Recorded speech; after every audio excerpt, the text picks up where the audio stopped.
श्री शिवाय नमस्तुभ्यम। हर हर महादेव। नमस्कार प्रिय भक्तजनों, आज मैं लेकर आई हूँ ऋषि पंचमी के व्रत के बारे में वीडियो लेकर आई हूँ। ऋषि पंचमी का व्रत कब है और पूजा विधि क्या है, व्रत का पारण, शुभ मुहूर्त, व्रत में क्या खाएं क्या नहीं खाएं, क्या महत्व होता है, विसर्जन उद्यापन कब और कैसे करना है, संपूर्ण जानकारी मैं आपको इसी वीडियो के माध्यम से देने वाली हूँ। तो आप वीडियो को ध्यान से सुनिएगा। माँ भगवती दुर्गा की आप सभी भक्तों पर सदैव कृपा बनी रहे।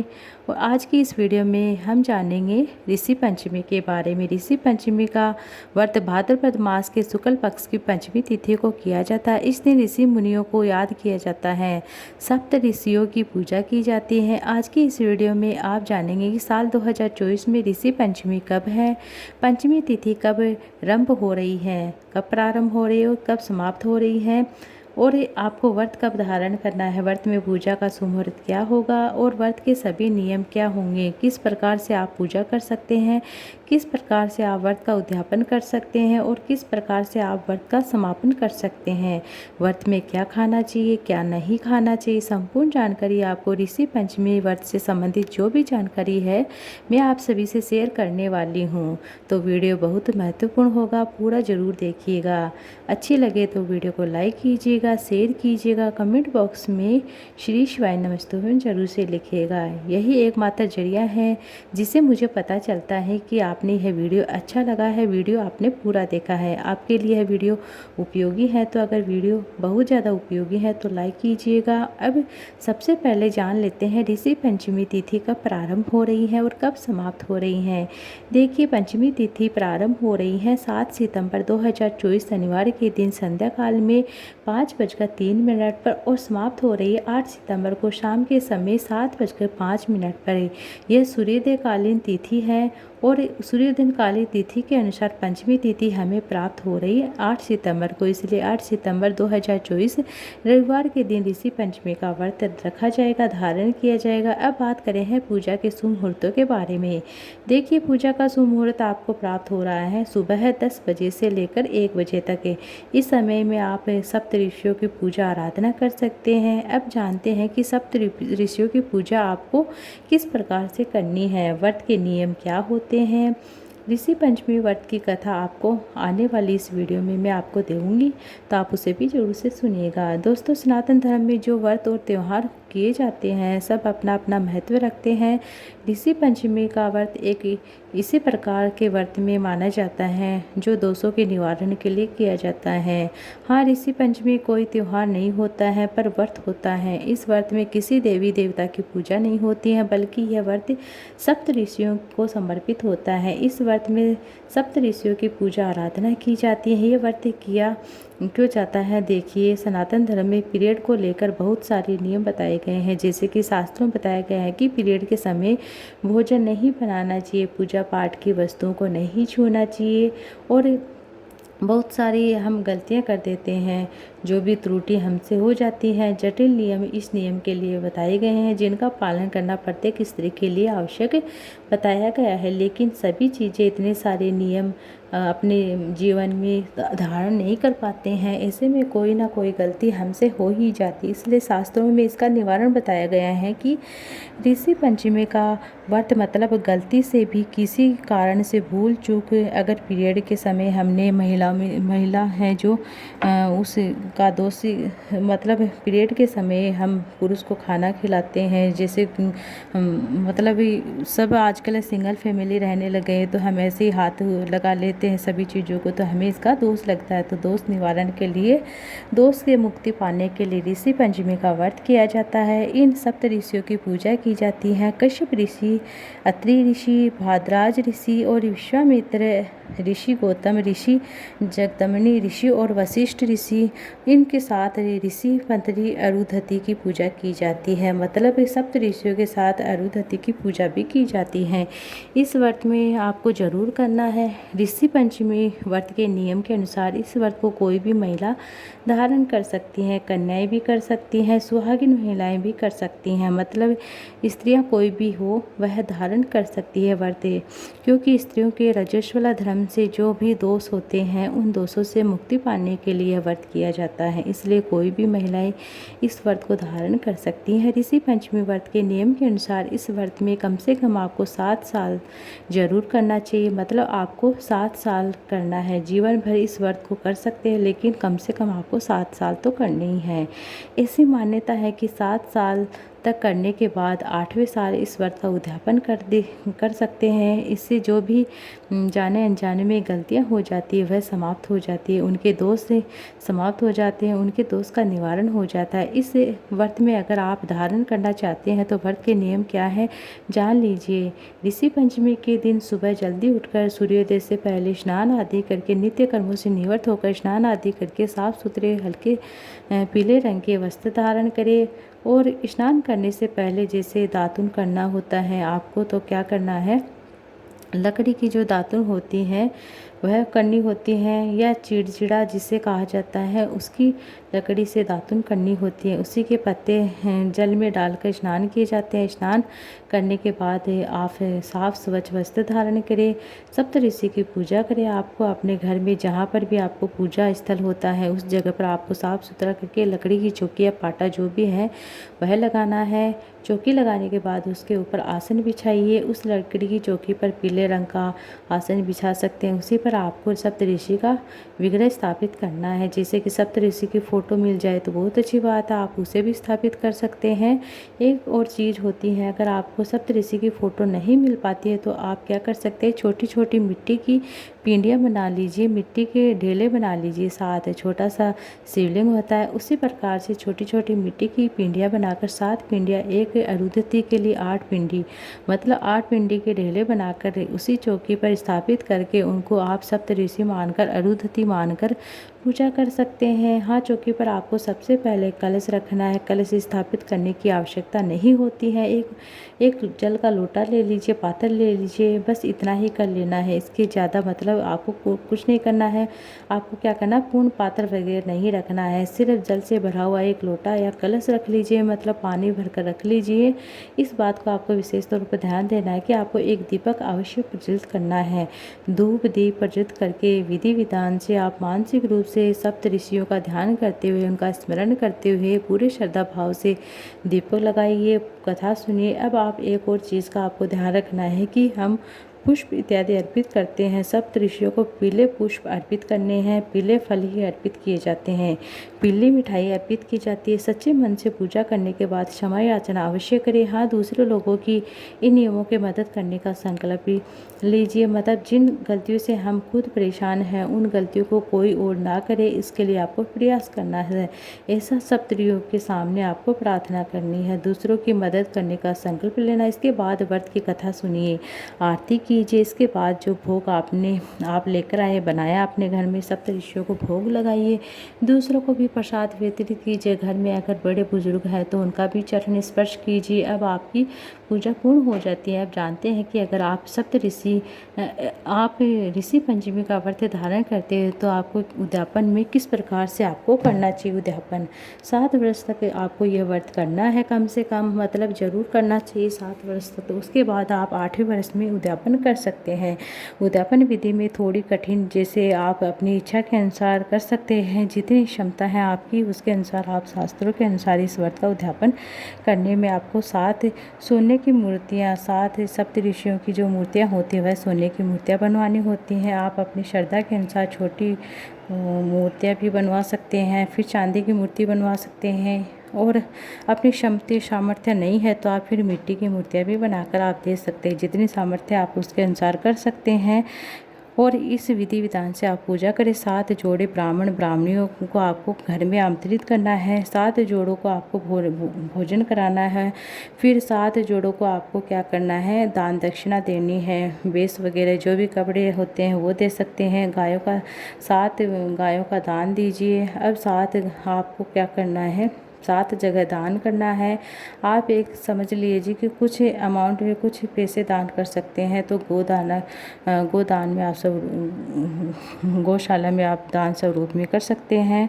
सप्तऋषि की मूर्तियाँ बनाई, यह भी आप ब्राह्मणों को दान कर सकते हैं। फिर आप चाहे तो इनका विसर्जन भी जल प्रवाहित कर सकते हैं। इस प्रकार से विधि विधान से आप इस व्रत का उद्यापन किया जाता है। अब जानते हैं कि इस व्रत में क्या खाना चाहिए, क्या नहीं खाना चाहिए। देखिए, पंच ऋषि का व्रत, इस व्रत में हल से जुते हुए अनाज, मतलब जो भी खेत में बोए जाते हैं अनाज होते हैं, उन अनाजों को नहीं खाया जाता है। इससे आप मतलब चावल खा सकते हैं, जो सामा के चावल आते हैं वह खा सकते हैं, और आप जो भी फ्रूट लगे होते हैं वह खा सकते हैं। अगर आप व्रत कर रहे हैं तो व्रत बिल्कुल निर्जल किया जाता है, मतलब सुबह से लेकर आपकी पूजा पूर्ण नहीं हो जाती है तब तक आपको जल ग्रहण नहीं करना है। पूरी तरह से निर्जल निराहार रहकर व्रत कथा सुनी जाती है। पूजा करने के बाद दोपहर के बाद आप भोजन कर सकते हैं, मतलब जब आपकी पूजा पूर्ण हो जाती है उसके बाद किसी ब्राह्मण को भोजन कराकर आप स्वयं भी भोजन कर सकते हैं। भोजन आप किस चीज़ का कर सकते हैं, देखिए, समा के चावल दही का सेवन कर सकते हैं। एक और चीज़, जैसे कि अगर आप किसी ब्राह्मण को घर बुलाकर भोजन नहीं करा पाते हैं तो दान की सामग्री निकाल कर रख दीजिए, आप भोजन कर सकते हैं, करा सकते हैं। बहुत अच्छी बात, नहीं तो दान भी आप निकाल कर रख दीजिए। जैसे कि समा के चावल हैं, दही दान कर सकते हैं। कलश आपने रखा है उस कलश का दान कीजिए, ब्राह्मण को दे के आना है। इस व्रत में जब आप पारण करते हैं तो पारण करने के बाद दोबारा आप आपको क्या है, भोजन नहीं किया जाता है। मतलब ऐसा नहीं है कि आपको एक बार दही समा खा ली तो फिर आप कुछ भी खा सकते हैं, ऐसा नहीं है। आपको एक समय भोजन करना है, जल पीना है, मतलब कोई सा भी आप फल इत्यादि ले सकते हैं। अन्न का सेवन इस दिन भूलकर भी नहीं करना है। जिस प्रकार से जैसे नियम से यह व्रत किया जाता है, मतलब बहुत कठिन नियम होते हैं इस व्रत में भी, उसी प्रकार से इसका फल भी बताया गया है। इसी प्रकार से जाने अनजाने में किए गए सभी पाप हमारे जो भी है नष्ट हो जाते हैं, अखंड सौभाग्य की प्राप्ति होती है। महिलाओं को अब सुननी चाहिए व्रत की कथा। व्रत की कथा को अगर आप सुनते हैं तो बहुत अच्छी बात है। कथा सुनने मात्र से भी आपकी सारी जो भी पाप कर्म होते हैं नष्ट हो जाते हैं, और हर किसी को कथा सुननी चाहिए। आप व्रत करें या चाहे ना करें, आपको आज के दिन पंच ऋषि की कथा तो अवश्य सुननी चाहिए। सप्त ऋषियों का ध्यान करते हुए पावन परम कल्याणकारी कथा का श्रवण करते हुए एक समय राजा सीता स्वयं धर्म का अर्थ जानने की इच्छा से ब्राह्मण जी के समीप गए। उनके चरणों में शीश नवाकर बोले, हे आदिदेव, आप समस्त धर्मों के प्रवर्तक और गुण धर्मों के जानने वाले हो। आपके मुख से धर्म चर्चा श्रवण कर मन को महान शांति मिलती है, भगवान के चरण कमलों में प्रति बढ़ती हैं। वैसे तो आपने मुझे नाना प्रकार के व्रत के विषय में बताया है, अब मैं आपसे आपके मुख अरविंद से उस सर्वश्रेष्ठ व्रत को सुनना चाहता हूँ, सुनने का अभिलाषी रखता हूँ, जिसे करने से प्राणियों के समस्त पाप नष्ट हो जाते हैं। राजा के इन वचनों को सुनकर ब्रह्मा जी ने कहा कि हे नरप, हे सर्वश्रेष्ठ, तुम्हारे प्रश्न अति उत्तम है, धर्म में प्रति उपजा वाला है। मैं तुमको समस्त पापों को नष्ट करने वाला सर्वोत्तम व्रत सुनाता हूँ। अब आप ध्यान से सुनिएगा।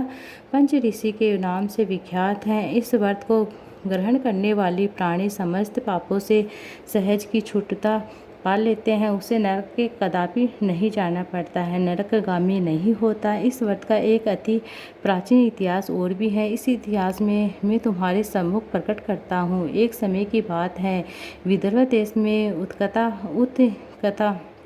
वर्ता पत्नी के साथ से निवास किया करता था। उस ब्राह्मण के दंपति में एक पुत्र और एक पुत्री थी। उसके पुत्र का नाम विभूषण था और कुशागर और तीक्ष्ण बुद्धि वाला था। उसके अल्प आयु में ही चारों वेदों को पढ़ लिया था। हे राजन, उत्कर्षण ने अपने पुत्र का विवाह एक सुयोग्य ब्राह्मण कुमार के साथ कर दिया, किंतु भगवान की गति की कुछ ऐसी हुई कि कन्या विवाह के एक माह पश्चात ही विधवा हो गई। विधवा होने के पश्चात वह कन्या अपने धर्म का पालन करते हुए अपने पिता के यहाँ रहने लगी।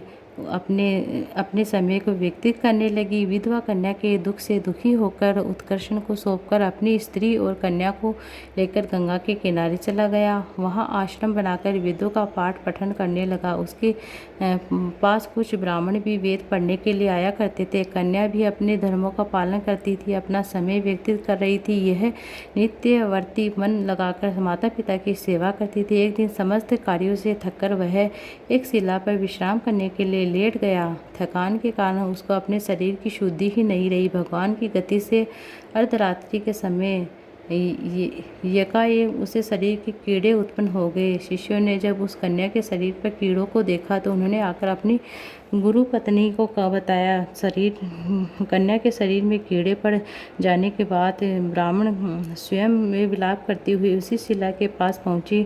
उसकी कन्या के बेशुद्ध पड़ी हुई उस शरीर पर कीड़ों को देखकर बहुत दुखी हुई। विलाप करते करते ब्राह्मण अचेत हो गए। उसने अचेत हुआ तो उसने अपनी सोती हुई कन्या को गोदी में उठाया और अपने पति उक्ति के सामने ले जाकर रख दिया। कन्या की दशा को देखकर ब्राह्मणी ने अपने पति से कहा कि हे स्वामी, आप कृपया करके मुझे ये बताइए कि मेरी इस साध्वी कन्या की दुर्दशा किस दुष्कर्म के कारण हुई है। अपनी भार्या की बातों को सुनकर उत्कर्ष ने भगवान का ध्यान करते हुए अपनी ज्ञान शक्ति के द्वारा कन्या के पूर्व जन्म के समस्त वृत्तांत को जान लिया। तब वे अपने नेत्रों को खोलकर बोलते हैं, हे प्रिय, यह कन्या अपने पहले जन्म की एक ब्राह्मण थी। उस समय इसने रजस्वला होते हुए भी एक समय घर के घड़े आदि बर्तनों को छू लिया था। उसी पाप के कारण उसके शरीर में कीड़े पड़ गए हैं और इससे शुद्ध होने के बाद अपनी सखियों के साथ पंच ऋषि व्रत को देखते हुए उसका आदर नहीं किया। व्रत के संदर्भ में प्रभाव से इस जन्म में इसको उत्तम ब्राह्मण कुल को प्राप्त हुआ है, परंतु उस व्रत का तिरस्कार करने के कारण इसके शरीर में कीड़े पड़ गए हैं। मुनि के वचनों को सुनकर सुशीला बोली, हे स्वामिन, जिस व्रत के दर्शन मात्र से आपके सम्मान बड़ा तेजस्वी उत्तम कुल जिनको जन्म प्राप्त हुआ है, जिनका तिरस्कार करने से शरीर कीड़े भर जाते हैं, उस महान आश्चर्यजनक व्रत को आप बताइए, मुझे सुनाइए। उत्कर्षण ने श्लेष की देही, भौतिक और देवी के तीनों प्रकार के कष्टों को छूटता हुआ इस व्रत को धारण करके स्त्रियां सौभाग्य को प्राप्त करती है। महान व्रत भादव मास के शुक्ल पक्ष में पंचमी तिथि को आता है। इस व्रत के प्रभाव से अपने पूर्व जन्म का स्मरण करते हुए ऋषि पंचमी की व्रत कथा सुनी जाती है। भविष्य उत्तर पुराण में भी आता है। भविष्य उत्तर पुराण में ऋषि पंचमी कथा को जो वर्णन करता है सुनता है। भगवान श्री कृष्ण से युधिष्ठिर से प्रश्न किया था कि हे देवेश, मैंने आपके श्रीमुख से अनेकों व्रतों का श्रवण किया है, मतलब अब आप कृपया करके पापों को नष्ट करने वाला कोई भी उत्तम व्रत सुनाइए। राजा ने इस वचनों को सुनकर श्री कृष्ण जी कहते हैं कि हे राजेंद्र, अब मैं तुमको ऋषि पंचमी का उत्तम व्रत सुनाता हूँ, जिसको धारण करने से सभी स्त्रियां समस्त पापों से छुटकारा पा लेती हैं। भगवान श्री कृष्ण बोलते हैं, हे नरप गौतम, पूर्व समय में वृत्रासुर का वध करने के कारण इंद्र को ब्रह्म हत्या का पाप लग गया था। तब ब्रह्मा जी ने कृपया करके इंद्र से उस पाप को 4 स्थानों में बांट दिया। पहला अग्नि की ज्वाला में, दूसरा नदी के बरसाती जल में, और तीसरा पर्वतों में, और चौथा स्त्री के रजस्वला में। रजस्वला धर्म में जाने अनजाने में उससे कोई भी पाप हो जाते हैं, उनकी शुद्धि के लिए ऋषि पंचमी व्रत किया जाता है, उत्तम होता है। यह व्रत समान रूप से चारों वर्णों की स्त्रियों को करना चाहिए। इसी विषय में एक प्राचीन कथा का भी वर्णन आता है। तुम ध्यानपूर्वक सुनो। सतयुग में विदुर नगरी में संजीत नामक का एक राजा रहता था। वे अपनी प्रजा का पुत्रवती पुत्र के समान ही पालन किया करते थे, आचरण ऋषि के समान थे। उनके राज्य में समस्त वेदों का ज्ञान, समस्त जीवों को उपकार करने वाला सुमित्र नाम का एक कृषक ब्राह्मण निवास करता था। उस किसान की पत्नी का नाम जयश्री, जो बहुत ही पतिव्रता थी। ब्राह्मण के अनेक नौकर चाकर भी थे। एक समय वर्षा काल में जब वह साध्वी खेतों में काम करने लगी, तब वह रजस्वला भी हो गई थी। राजन उसे अपने रजस्वला होने का आभास हो गया, किंतु फिर भी वह घर गृहस्थी के कार्यों में लगी हुई थी। कुछ समय पश्चात वे दोनों स्त्री पुरुष अपनी अपनी आयु का भोग कर मृत्यु को प्राप्त हो जाते हैं। जयश्री अपने ऋतु दोष के कारण कुतिया बनी और सुमित को रजस्वला धर्म के कारण संपर्क में रहने के कारण से बैल की योनि प्राप्त हुई, क्योंकि ऋतु दोष के अतिरिक्त इन दोनों का कोई और अपराध नहीं था। इस कारण दोनों को अपने पूर्व जन्म का समस्त विवरण याद रहा। वे दोनों पति पत्नी कुतिया और बैल के स्वरूप में अपने पुत्र सुमित के यहाँ रहने लगे। सुमित धर्मात्मा था और अतिथियों का पूर्ण सत्कार किया करता था। अपने पिता के श्राद्ध के दिन उसने अपने घर ब्राह्मणों को जमाने के लिए नाना प्रकार के भोजन बनाए थे, नाना प्रकार के व्यंजन बनाए थे। उसकी स्त्री किसी भी काम से बाहर गई थी, तभी एक सर्प ने आकर रसोई में बर्तन में विष उड़ेल दिया। सुमित की माँ कुतिया के रूप में बैठी हुई थी, कुछ दूर से यह सब देख रही थी। कुछ पुत्री की बहू के आने पर उसने पुत्र को ब्रह्म हत्या के पाप से बचाने के लिए उस बर्तन में मुँह डाल दिया। सुमित की पत्नी चंद्रवर्धन गया, उसने चूल्हे में से जलती हुई लकड़ी निकालकर कुतिया को मार डाली।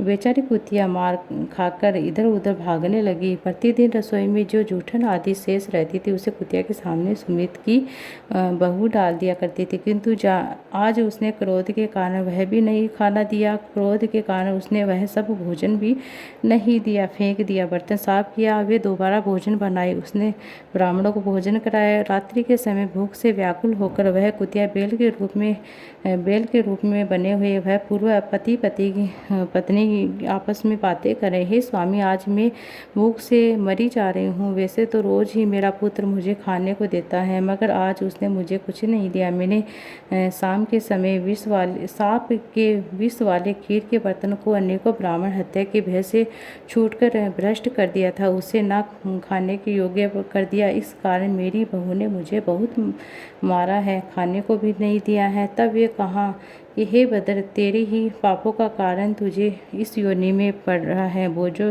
ढोते ढोते तेरी कमर टूट गई है। आज मैं दिन भर खेत में जोत रहा था, मेरे पुत्र ने आज भी मुझे भोजन नहीं दिया, ऊपर से मारा भी, खूब पीटा, मुझे कष्ट देकर श्राद्ध को वो वैसे ही निष्फल कर दिया। अपने माता पिता इन बातों को उनके पुत्र सुमित ने सुन लिया। उसने उसी समय आकर उनको भर पेट भोजन कराया। उनके दुख से दुखी होकर वन में जाकर उसने ऋषियों से पूछा, हे स्वामी, मेरे माता पिता किन कर्मों के कारण इस योनि को प्राप्त हुए हैं, किस प्रकार से छुटकारा पा सकते हैं। सुमित ने उन वचनों को श्रवण करके सर्व तपा नामक महर्षि दया करके बोले, पूर्व जन्म में तुम्हारी माता ने अपने उत्श्रृंखल स्वभाव के कारण रजस्वला होते भी गर्भस्थी समस्त वस्तुओं को स्पर्श किया था। तुम्हारे पिता ने उनको स्पर्श किया था, इसी कारण से वे कुतिया और बेल की योनि को प्राप्त हुए हैं। तुम उनकी मुक्ति के लिए ऋषि पंचमी का व्रत धारण करो। भगवान श्री कृष्ण युधिष्ठिर से बोले, हे राजन, महर्षि सर्वतपा इन वचनों को सुनकर सुमित्र अपने घर को लौट आता है और ऋषि पंचमी के दिन अपनी स्त्री सहित उस व्रत को धारण करता है। उस व्रत का सारा पुण्य अपने माता पिता को समर्पित कर देता है। इसके व्रत के प्रभाव से इसके माता पिता पशु योनि से मुक्त होकर सर्वलोक को चले जाते हैं। भगवान श्री कृष्ण बोले, हे राजन, जो स्त्री इस व्रत को धारण करती है वह समस्त सुखों को भोगती हैं, और जो इस व्रत को धारण नहीं करती हैं और रजस्वला धर्म में जो भी पाप कर्म होते हैं वह उसे पाप कर्म को भोगना ही पड़ता है। तो प्रेम से बोलिए, सप्त ऋषि अरुंधति माता की जय हो। राधे राधे, हरे कृष्ण।